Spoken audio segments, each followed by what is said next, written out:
1978, Vernon Township, New Jersey. A ski mountain operator converts summer terrain into a different kind of business. Rides where visitors control their own speed, their own risk. The Alpine Slide opens first. Concrete track down the hillside, handbrake sleds, no governors. Marketing promises controlled thrills. Within 2 seasons, state records document the first fatal outcome. A 19-year-old rider thrown from the track, head trauma, death confirmed days later. The reporting culture raises immediate questions. Inspection files show citations for the same ride, repeated injuries, and a pattern that regulatory frameworks were designed to catch early. What follows is not speculation but documented fact. 6 more deaths across water attractions and high-speed rides, hundreds of injuries concentrated on specific systems, and a regulatory dispute that exposed the gap between what rules required and what operators delivered. From this opening season began a story that would redefine how New Jersey governed fixed-site amusement risk, and what it means when design intent meets operational reality. The hillside had been a ski area. Great Gorge, then Vernon Valley, terrain carved for winter revenue. Silent in summer except for maintenance crews and occasional hikers. In 1976, the operators began looking at those same slopes through a different lens.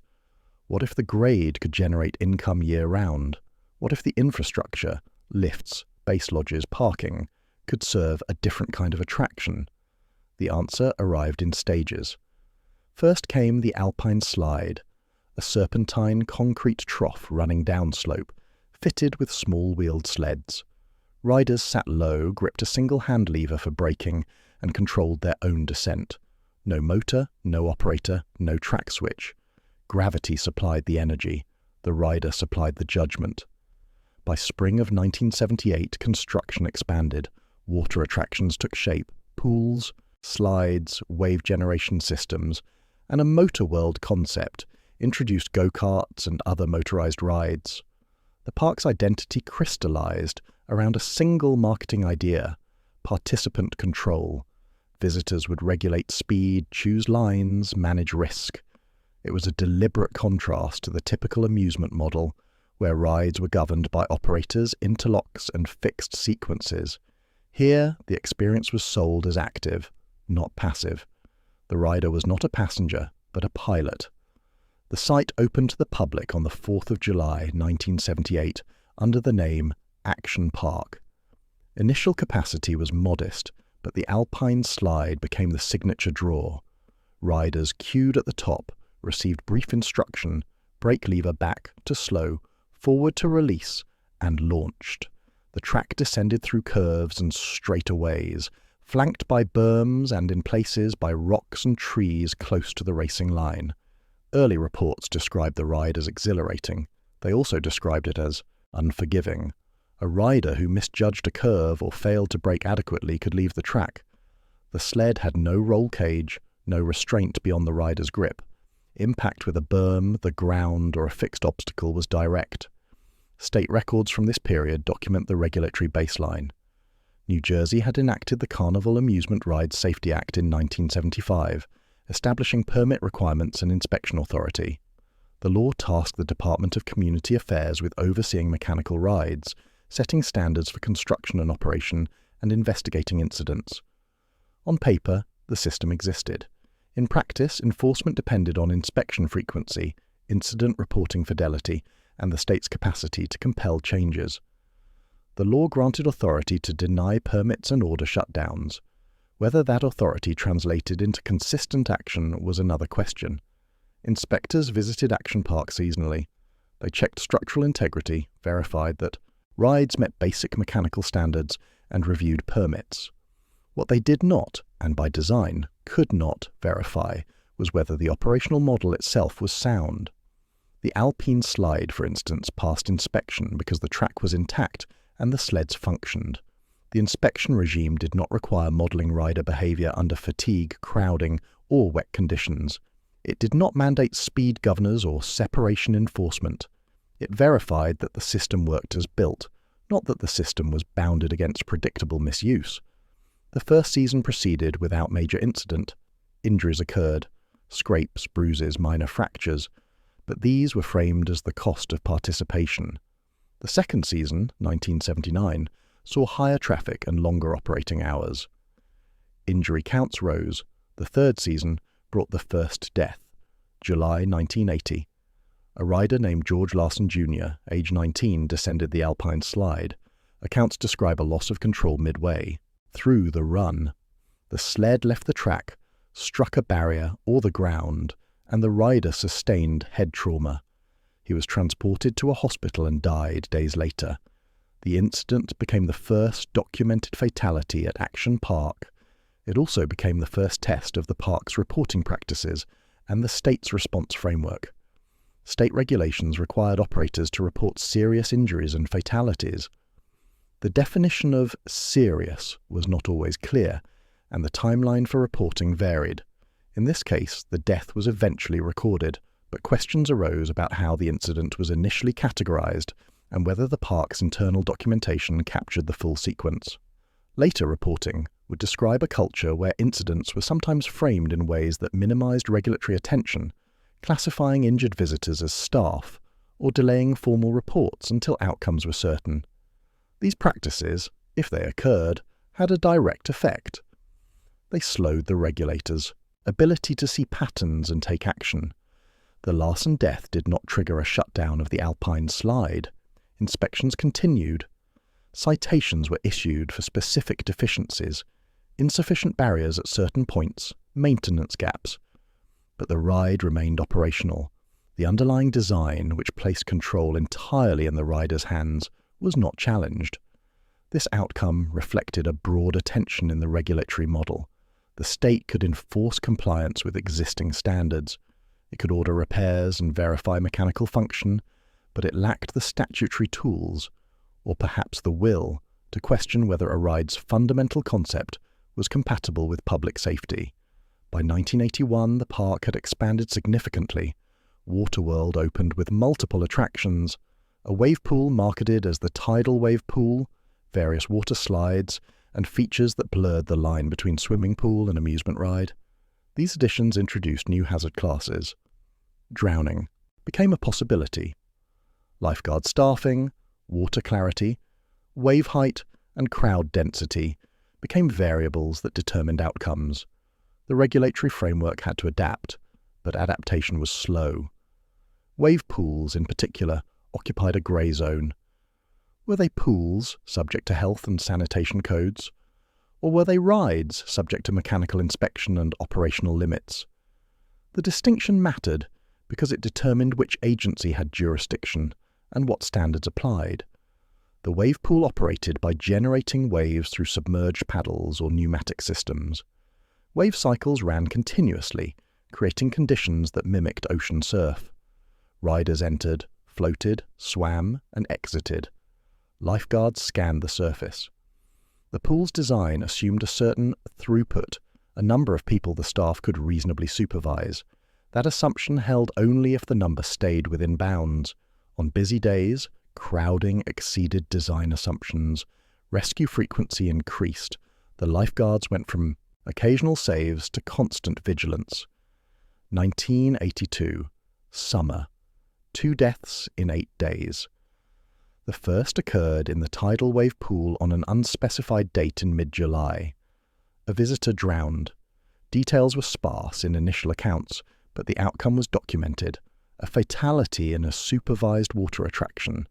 The second death followed on the 1st of August, at a ride called the Kayak Experience. The Kayak Experience was marketed as an artificial whitewater run. Riders sat in small kayaks or rafts and navigated a channel where submerged fans created turbulence and current. The concept required electrical equipment, motors, wiring, control panels, installed in close proximity to water and riders. Insulation, grounding, and isolation were critical. A failure in any of these systems could energize the water. On the 1st of August, a visitor named Jeffrey Nathan, aged 27, entered the attraction. At some point during the ride, he made contact with energized water or equipment. He was electrocuted. Family members also sustained injuries. Nathan was pronounced dead. The park immediately closed the Kayak Experience. An investigation followed. The coroner's report addressed a common question in electrocution cases: the absence of visible burns. In water electrocutions, current passes through the body via the water itself, often without producing the surface injuries associated with dry contact electrocution. The coroner confirmed the mechanism. Investigators examined the ride's electrical systems and found deficiencies. The ride never reopened.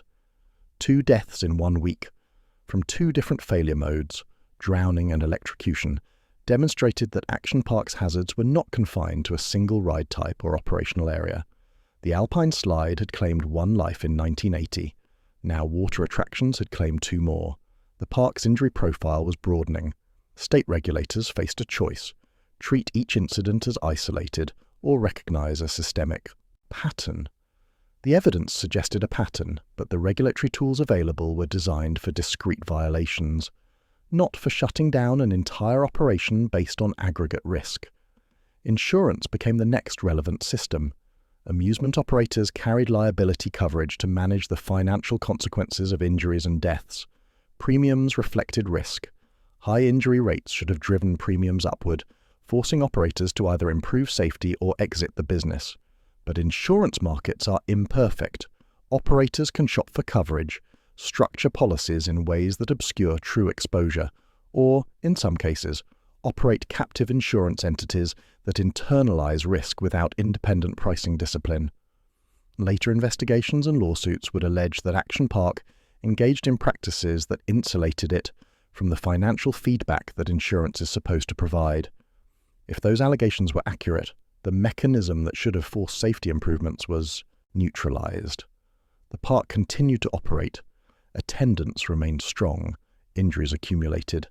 The next 2 years, 1983 and 1984, brought additional fatalities and further evidence that the operational model was not self-correcting.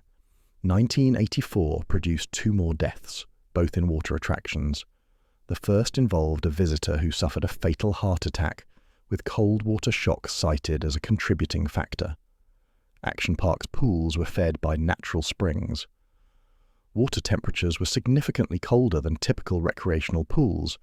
Reports described temperatures well below what most swimmers expected. The Tarzan swing area, where riders swung on a rope and dropped into spring-fed water, became associated with this hazard. Cold immersion can trigger cardiac events, especially in individuals with pre-existing conditions. The park did not post warnings about water temperature, and there was no screening process to identify at-risk visitors. The second death occurred on the 24th of August. Donald DePass, age 20, drowned in a pool identified in later accounts as the Grave Pool, or the deep diving area. The pool was approximately 15 feet deep and was described in contemporary reports as having poor visibility. The water was murky. The bottom was not easily seen from the surface. When a swimmer went under and did not resurface, lifeguards had to search by diving, not by sight. Response time stretched. Recovery became a search operation. By late 1984, Action Park's fatality count stood at 5, 1 from the Alpine Slide, 1 from electrocution, and 3 from drowning. Injury counts were far higher: fractures, lacerations, head trauma, near drownings, but exact figures were difficult to establish because reporting was inconsistent. The park's internal records were not public. State inspection files captured only what was formally reported. Lawsuits and insurance claims provided another data source, but those records were often sealed or settled confidentially. What was clear from available data was that certain rides and attractions produced injuries at rates far above industry norms. The Alpine Slide remained the most frequently cited. Water slides with steep drops or sharp turns also generated high injury counts. The Wave Pool, despite lifeguard staffing, continued to see frequent rescues and occasional drownings. These were not random events. They were predictable outcomes of design choices: insufficient barriers, inadequate supervision, environmental conditions, cold water, poor visibility, and a throughput model that prioritized volume over safety margins. The regulatory response remained incremental. Inspectors issued citations, the park made repairs. Rides reopened, the cycle continued. No single incident triggered a comprehensive safety audit or a mandate to redesign high-risk attractions. The system was reactive, not proactive. It responded to failures, but did not anticipate them. This approach worked as long as failures were rare and contained. At Action Park, failures were neither. 1985 and 1986 passed without additional documented fatalities, but injury rates remained elevated. The Alpine Slide continued to dominate injury statistics. Riders lost control, left the track, and sustained fractures, abrasions, and head injuries. The ride's design had not changed. Track geometry, sled braking, and rider instruction were the same as in the opening years. What had changed was the accumulation of data. By the mid-80s, the park had operated for 7 or 8 seasons. Injury patterns were no longer anecdotal, they were statistical. A typical season might see dozens of Alpine Slide injuries serious enough to require medical attention. Exact counts were not published, but lawsuits and insurance filings referenced injury rates that exceeded industry benchmarks by wide margins. For context, a well-designed ride at a major park might see 1 reportable injury per 100,000 rider cycles. Action Park's Alpine Slide was alleged to see injury rates an order of magnitude higher. If those figures were accurate, the ride was not an amusement attraction with occasional mishaps. It was a hazard-generating system operating within accepted legal bounds because the bounds were too wide. The wave pool presented a different statistical challenge. Drownings were rare, 3 documented over the park's first decade, but rescues were routine. Lifeguards pulled struggling swimmers from the wave pool multiple times per day during peak periods. These rescues did not generate formal incident reports unless the victim required hospitalization. As a result, the official record undercounted the pool's risk profile. A facility where lifeguards executed dozens of rescues daily was not operating within normal recreational parameters, it was operating as a continuous rescue environment. The question was whether that level of intervention was sustainable or whether it masked an underlying design flaw. The wave pool's dimensions and wave height were documented in permit files. The pool held hundreds of swimmers simultaneously. Wave cycles ran every few minutes, generating waves reported to reach 40 inches in height. The combination of depth variation, wave energy, and crowd density created conditions where weaker swimmers could be overwhelmed quickly. Lifeguards were trained and positioned strategically, but their effectiveness depended on maintaining sightlines and being able to reach distressed swimmers within seconds. Crowding degraded both. When the pool was at capacity, lifeguards could not see every swimmer simultaneously, and physical access through the crowd took time. 1987, July 19th, the Tidal Wave Pool claimed another life.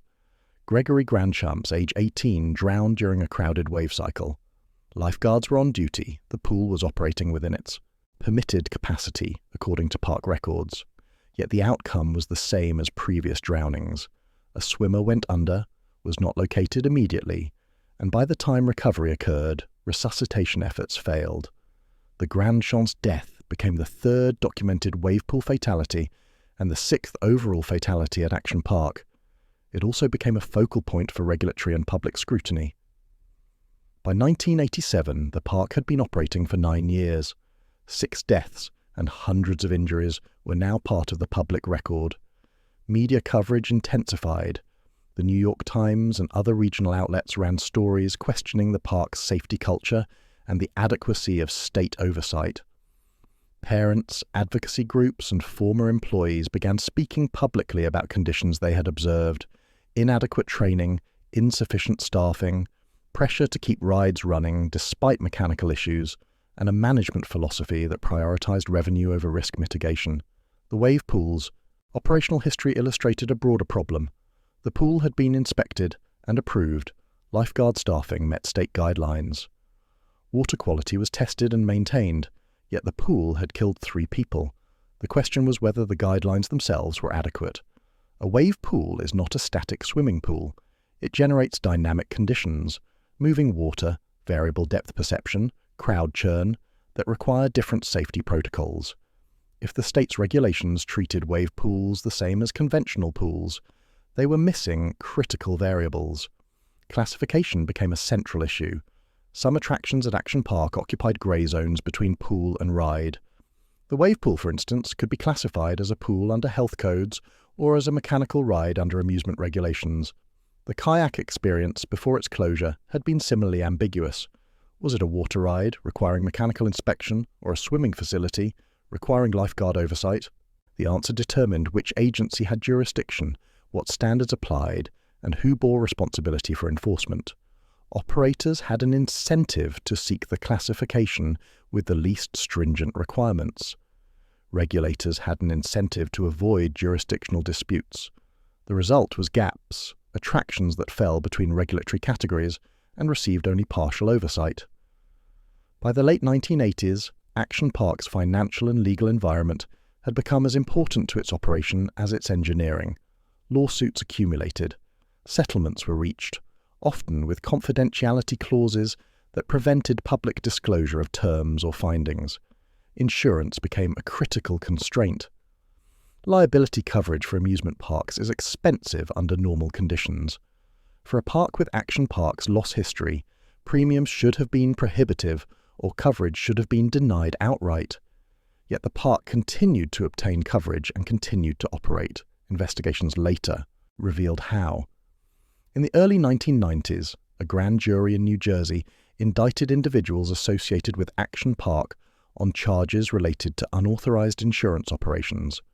The indictment alleged that the park had operated a captive insurance company without proper licensing and had used complex corporate structures to shift liability and evade regulatory oversight. A later civil complaint described a fabricated insurance entity purportedly based in the Cayman Islands, complete with forged documents and fraudulent instruments. The allegations, if proven, indicated that Action Park had not simply accepted high insurance costs, it had allegedly circumvented the insurance market entirely. The insurance scheme, whether fully proven or alleged, had operational consequences. If the park was not paying market rate premiums, it was not experiencing the financial pressure that would normally force safety improvements. High injury rates should have driven premiums up, squeezing margins, and compelling management to reduce risk. If premiums were artificially low or non-existent, that incentive disappeared. The park could continue operating high-risk attractions because the financial cost of injuries was hidden or deferred. This dynamic persisted through the late 80s and into the early 90s. The park added new attractions, modified existing ones, and continued to draw crowds. Some high-profile rides, like the Cannonball Loop, a water slide featuring a vertical loop, were opened, closed, modified, and reopened in cycles that suggested trial-and-error engineering in a live operational environment. The loop generated injuries related to improper rider positioning and G-forces. It was never a stable attraction. It exemplified the park's broader pattern: launch a novel concept, observe outcomes, adjust reactively, repeat. The Cannonball Loop deserves specific attention. Accounts describe a water slide that included a complete vertical loop, a feature unprecedented in the industry, and one that presented obvious biomechanical challenges. Riders entered the slide at the top, accelerated down a steep descent, and then entered the loop. Successful completion required precise body position, sufficient speed to maintain contact with the slide surface throughout the loop, and avoidance of positions that could cause spinal compression or limb entrapment. The ride was reportedly tested using dummies, and according to some accounts, park employees. Injuries were documented during testing. The loop was modified. It opened to the public intermittently, then closed again due to injuries or regulatory pressure. The cycle repeated. The ride never achieved stable long-term operation. It became a symbol of the park's approach: push the boundaries of novelty, manage injuries reactively, and rely on liability structures rather than engineering discipline to control risk. Artifact: Cannonball Loop engineering sketch circa mid-80s. A hand-drawn profile showing the slide path, loop radius, and entry-exit angles. The sketch was not a formal engineering drawing. It lacked stress calculations, G-force modeling, or rider envelope analysis. It was a concept, not a design.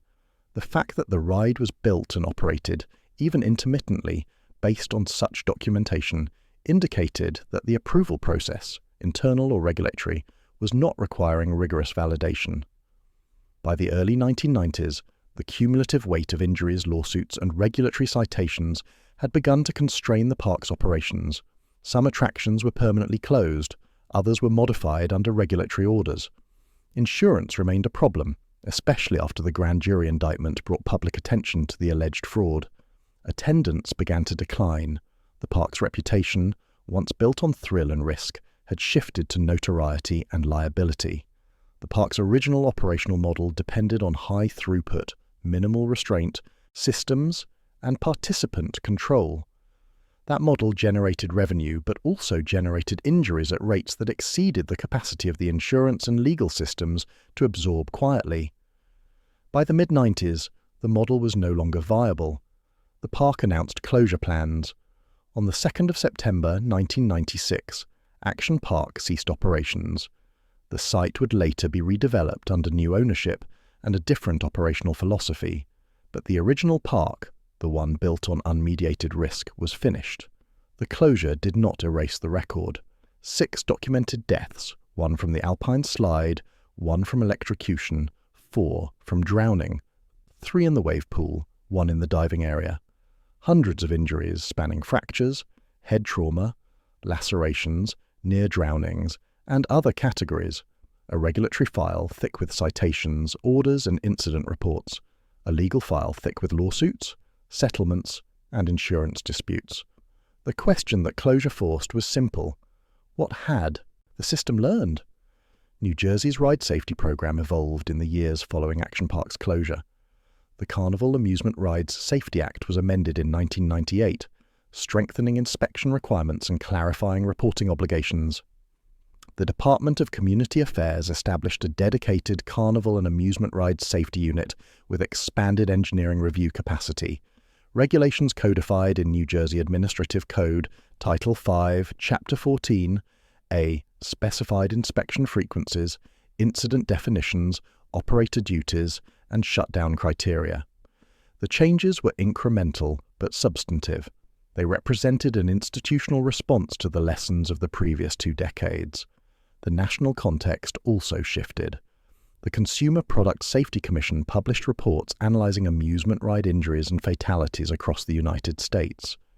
Data from 1987 through 1998 showed consistent patterns: falls from rides, drownings in water attractions, mechanical failures, and operator errors were the leading causes of injury. The reports did not single out Action Park, but the patterns they described matched Action Park's profile precisely. The hazards were not unique. What was unique was the concentration and persistence of those hazards in a single location over nearly 2 decades. Federal data also highlighted a persistent gap: the absence of uniform national standards. Amusement ride safety remained primarily a state responsibility. Standards varied, inspection quality varied, incident reporting varied. Some states had robust programs, others had minimal oversight. The result was a patchwork where operators could, in theory, shop for jurisdictions with the weakest enforcement. Action Park had operated in New Jersey, a state with statutory authority and inspection capacity, yet it had still accumulated 6 deaths and hundreds of injuries. The lesson was that authority on paper did not guarantee outcomes. Implementation quality mattered more than statutory language. The final tally is both simple and complex. Simple: 6 deaths, hundreds of documented injuries, 18 years of operation, closure in 1996.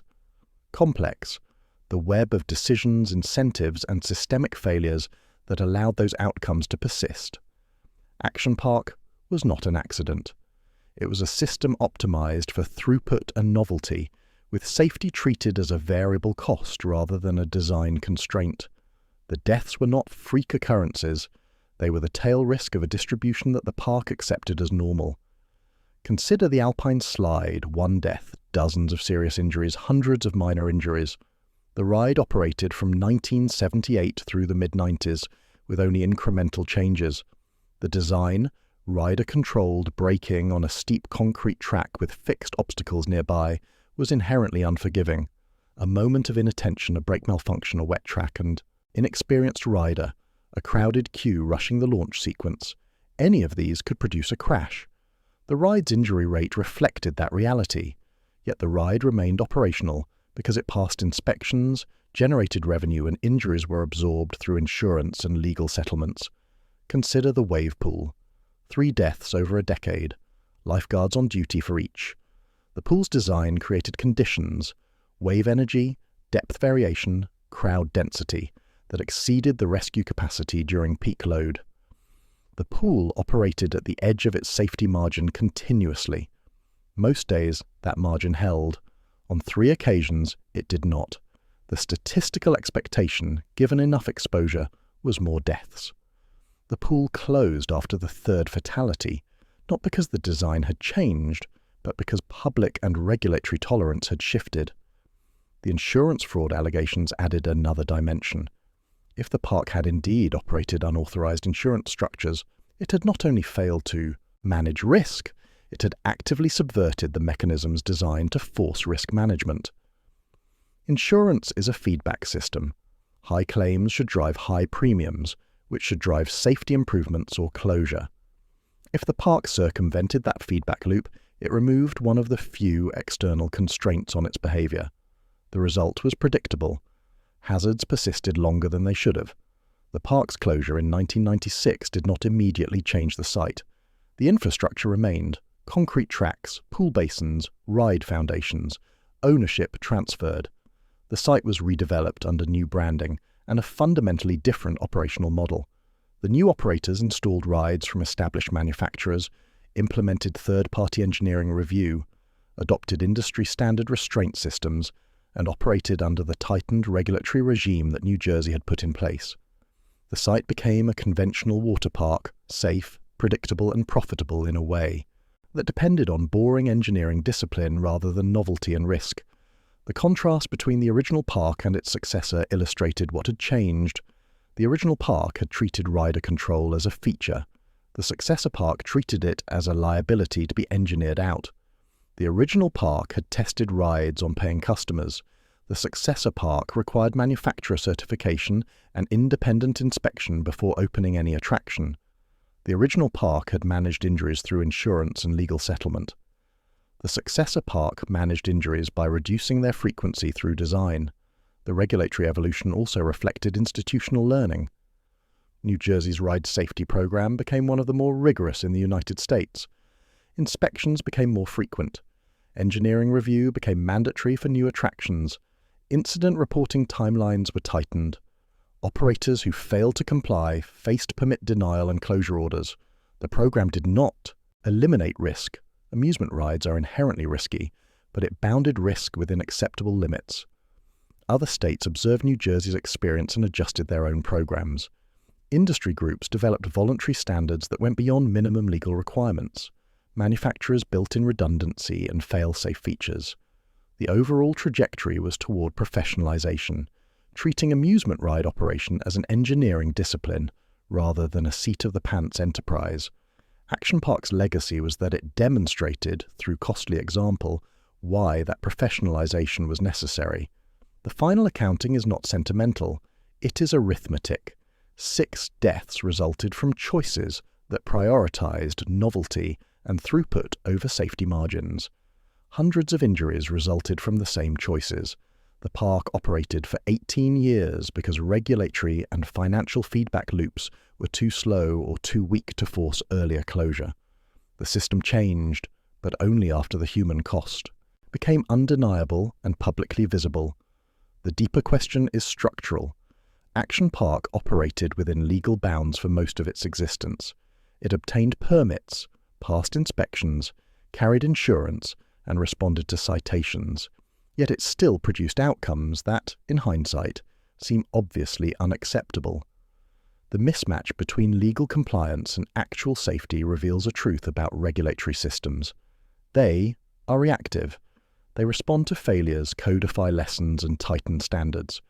They cannot anticipate every failure mode. The gap between what is legal and what is safe is filled by operator discretion, engineering judgment, and institutional culture. When those fail, people die. Action Park's operator exercised discretion in favor of risk.